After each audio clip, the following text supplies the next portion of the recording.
Hey guys, welcome to Traditional Bow Hunting Wilderness Podcast. This is Jason Samkovic. Today we're going to be talking about some variables that you need to keep in consideration when you start thinking about doing bare shaft tuning. Bare shaft tuning is a great way to figure out if your arrows are flying well for your bow. I'm not going to get too detailed into that because there's a lot of videos out there that are for that, and there's a lot of people that have already have that info out there. But bare shafting is basically taking the feathers off of your arrow and then shooting it, and what you're looking for is if that arrow is going and it's hitting knock high, or if it's hitting knock low, or if it's hitting knock left or knock right. Okay, and I am left-handed, so I always have to look things up, because for me, anything like this would, so I think for a normal shooter, and I will make sure this is scrolling at the bottom of the screen for you, with your knock height and stuff, so if you're hitting knock high, you bring your knock point up and it brings it, is it down? I don't remember. I'll run it here. I have not had to make any corrections on arrows in like 5 or 6 or 7 years, so it's been a long time. So now I do shoot a bare shaft regularly to make sure that everything is still perfectly in tune with my bow, and I recommend you do as well too. But I will show you down here whether it's what I will put it on here. So right below these, it's telling you how to correct for knock high. Okay. Then below this one is telling you how to correct if you're getting knock low. Then it is going to tell you what to do if you're getting knock left and what to do if you're getting knock right. It's going to have that on here for you. So I will have that running. Thing I want to show you here is that your form and what you do, your shooting, is going to impact what happens with your bare shaft flight. Okay, that's the thing that we're after today. Again, I'm not making a tuning video here for you, even though I basically just did. Now when you bare shaft tune, you also want to do it pretty much straight up and down vertical, so that even if you shoot on a cant in the beginning, do it straight up and down so that you can see whether it's left or right, high or low. If you shoot on a cant when you're doing this and you're getting something that's going high, it's a combination of the two. So it's better to kind of shoot it from a vertical position first to get that dialed in and figure out what's going on, at least for a few shots, till you figure out what the arrows are doing. Then you can start and verify it in the way you cant your bow and how you normally shoot. Now me personally, like I said, my bare shafts are dialed in perfectly, so I'm already at that stage. The thing I want to show you though, I'm going to shoot one perfect, and then I'm going to shoot a couple of them where I'm going to change some things up a little bit and let you see how much variation there can be. Let me see here. I want to look and make sure it's going to give total good arrow flight from the bow, not going to block it. Okay, so what I'm going to do is I'm going to shoot a few shots for you. Sorry, a little bit of noise here. It's getting to be rush hour kind of time frame. Got some cars going by, but I'm going to shoot this, and I want to show you the variations in my release on how they can impact your flight of your arrow on bare shaft. So first one, I'm going to shoot normal and good. We're going to watch this perfectly straight arrow go down there. Like that. Perfect. Flawless. Okay, I'm at about, I think about 14, 15 yards, but you saw that arrow was 100% flawless in shot. Now this next one, I'm going to induce some torque into that string. Let's see what happens when I shoot from different angles, some weird angles. So I know what's going to happen. I know it's there. But this one, let's watch what happens when I put some twist in that bowstring. Okay, let's see what it's going to do. I want to make sure again you're going to see. We're good. Yes. So watch this shaft now. Same shot, same everything, but I'm going to put a little torque on that string. Let's see what happens now. I didn't get it to work. Some of it is harder than you think, but we'll try again. Hold on. I'm going to try and get this to do what I'm looking for it to do, to show you how extremely off things can be if you're not consistent in your form. Let's try this again here. Look at that. Okay, look at that. See that angle? Look at what I did there. Both those last two shots were perfect. Look at that angle of that flight here. Let me zoom you in a little bit so you can see that. But let's go talk about an extreme here, all right, for a second. Let's bring you in where you can look at that. Look at that angle of that arrow. Okay, I mean, that's crazy. Now that extreme is because of that arrow bouncing. Basically, that arrow is bouncing off of that rest, off of my rest that's on here, okay?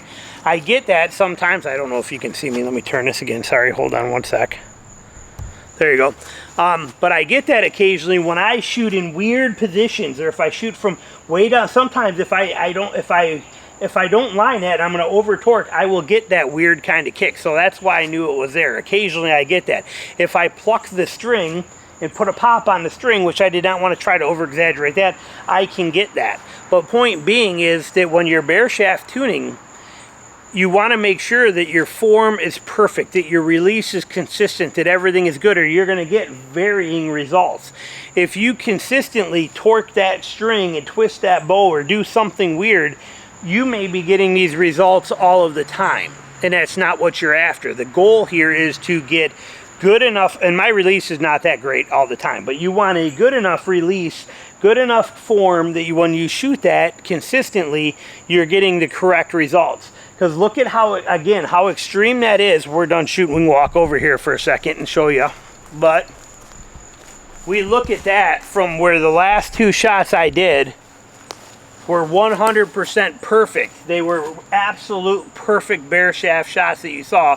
But here, we have this extreme kick in there. That was because of a bounce off of the shelf. That arrow hit that. This one doesn't have a tip on there because I've got it on that one, but that arrow came out, it flexed as it did, and it went, and it came out, and then it smacked right here. You can even see, sometimes I get the marks on my arrows. See that right there? I get those marks, those black marks on some of my arrows. It is because of that. But again, when I will shoot this, if I am in weird angles and I am twisted, and if I go to shoot that, if I don't pay attention right and I don't line that string up perfectly with my face, like you're seeing here, if I don't line and match that string angle, and if that bow is twisted and my hand is straight up like this, I put a cattywampus in the string. If I come in and I come in this way and I don't line that up, again, if I got a string angle like this, string angle like the arrow is compared to the string angle on my bow, I get a whoomp cattywampus flight to that string. Okay, when I draw that, if I'm shooting my normal way right here, it's pretty easy to keep that lined up. But if I get into something weird and I do something, if I don't make sure that that is corrected and that angle is the same, or if I get excited, I got to lean over something and I got to shoot this way, and I do that, I'm going to keep that angle the same. But if I come in, if my angle is not, see how this angle is off. If I don't get that angle, it's hard to do with it in my hand, but if I don't get that angle in line, then I get that cattywampus flight, which I can show right there in my perfect, it shows easily in a bare shaft, especially on a hill style bow that is not cut anywhere near center. And you know, you have a much smaller margin of error than you do with a lot of recurve. So it's very easy to show those kind of mistakes and how they can creep up and what can happen with them. So your goal when you're bare shaft tuning is a couple of things. One is to make sure that you're getting true, honest readings, not false things like this. People would look at this and say, okay, well that's shooting way too weak. I'm left-handed again, remember? Okay, so they'd be like, oh, that's way too weak. It's not too weak, so, or as stiff if you were right-handed. It's way too stiff for a right-handed person. It's not. It's false readings that are bouncing off of your shelf because of what you're doing with the string. Because you're either, some people, if they put too much heel in a bow, will cause a knock high or knock low. Okay, it can go either way because of how they shoot it. Too much forward pressure can cause the same. Bow torque, when they shoot, if they torque that bow, that can cause that arrow to veer off and kick. If they dump the bow, you'll know that because you'll hit your arm every time, but you'll also get that reflection or that kick in the arrow. Or they just pull a little bit like this on the shot, they can bump that arrow in flight and catch that arrow and knock it out of the way. Or if they are twisting the string, or if you pluck the string and throw the string out, now that string is out here and it has to do this. It's going to oscillate that string. If you pull that back and you shoot that, I'm going to put it here like this, boom, and you shoot, if you pluck it, now that string is going to do this all the way to the bow, causing that arrow to do that. So all of these errors, as we call them, can affect what kind of output and benefit you're going to get downrange on there. I wanted to point that out. There's a lot of people that have been commenting, or not commenting, but reaching out to me. They're trying to bare shaft and get bows set up, and they can't get it to fly straight, and they're getting all these kind of inconsistencies. The inconsistencies may not necessarily be in your arrow. They may very well be in your shooting that causes that arrow to do that. You just seen two major extremes. And now when this was heading to the target, you can see it's got that major kick. Now fletching would correct that very quickly. And I do get this, like I said, there are times I can even hear that bounce off that shelf, because again, I practice shooting from so many weird positions in different ways. In completely horizontal, bent way down to the ground where I'm only drawing like 22 inches. You know, these weird, I practice that stuff because it's stuff I'm going to get into hunting wise. So I'm well aware of what this stuff does. Also, the reason I still shoot big feathers, I need them to correct what mistakes I make. Now these feathers will fix all of that for me very quickly downrange, so it's not a big deal.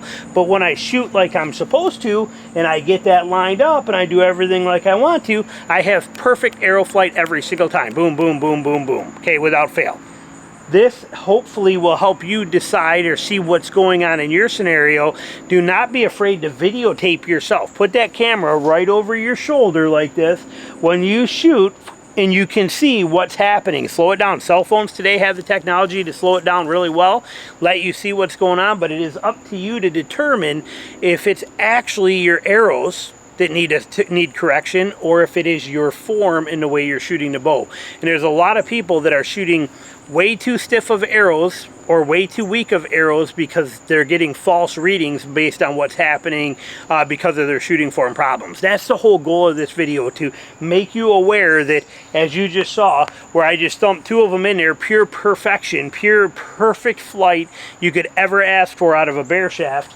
And then just by simply twisting my hand like this, just a twist of the hand, cause and then everything goes downhill from there. So there you go, little tip for you. Thanks for watching.